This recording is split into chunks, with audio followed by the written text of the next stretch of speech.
J'ai commencé au début avec les BD américaines. Après mes études au lycée, à l'école d'art en Italie et aussi à l'école de BD, et j'ai commencé tout de suite avec Cross Generation. Après j'ai bossé chez Marvel sur la série She-Hulk et chez Disney sur la série BD sur High School Musical. Et après ça j'ai travaillé sur des BD qui sont aussi parus en France, et c'était Route des Maisons Rouges et Matt qui était un peu plus cartoon au niveau des styles. À Isaac, j'ai rencontré le scénariste qui m'a proposé de travailler chez les Lombard sur le Metazord. Après ça, j'ai rencontré Patrick Bourcade et avec lui j'ai commencé mon travail chez Glénat, tout d'abord avec la série Pandamonia et après Colonisation. Je suis en train de travailler sur le marché franco-belge sur la série Colonisation. Je travaille aussi aux États-Unis et je suis toujours sculpteur et je suis aussi professeur à l'école de bande dessinée à Pescara, en Italie.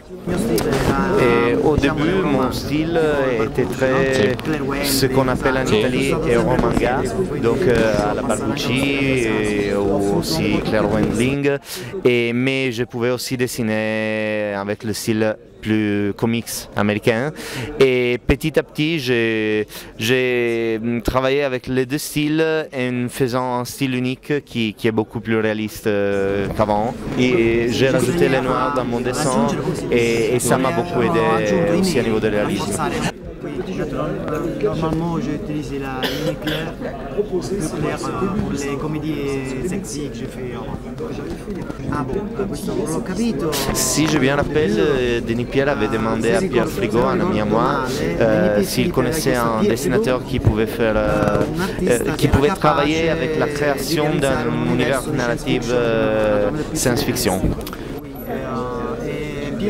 Ça nous a pris plusieurs mois parce que j'ai fait plusieurs essais, mais petit à petit je suis arrivé au bon style et donc on a commencé à parler du projet.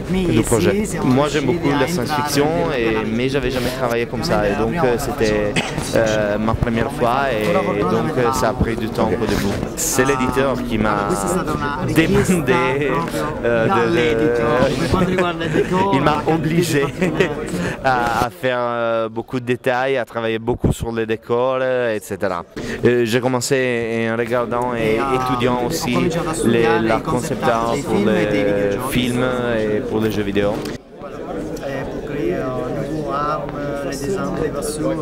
Ça a pris beaucoup de temps parce qu'on doit considérer que j'ai commencé à travailler au projet et mes premières croquis il y a 6 ans avant la parution du premier tome.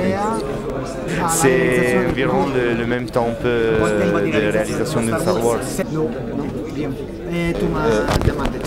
Je travaille seulement en traditionnel, donc sans l'ordinateur, et donc c'est assez compliqué parce que je dois bien réfléchir sur où les bâtiments sont, quelles sont les différences, qu'est-ce qui doit être et où, et donc c'est assez compliqué.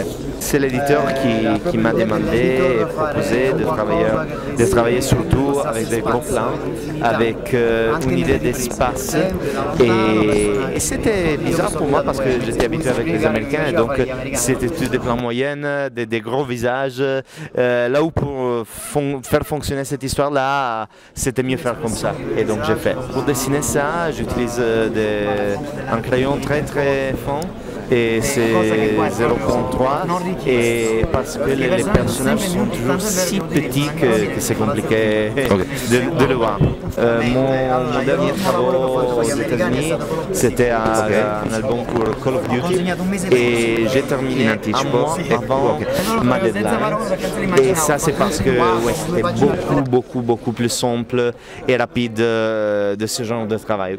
Donc la réponse est oui, ça me prend beaucoup plus de temps. Il y aura au moins 5 volumes prévus à l'instant, donc le troisième va paraître en quelques mois et après au moins 2 autres.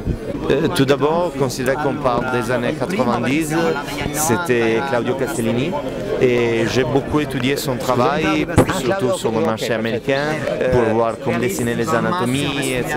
Et ça m'a aidé beaucoup.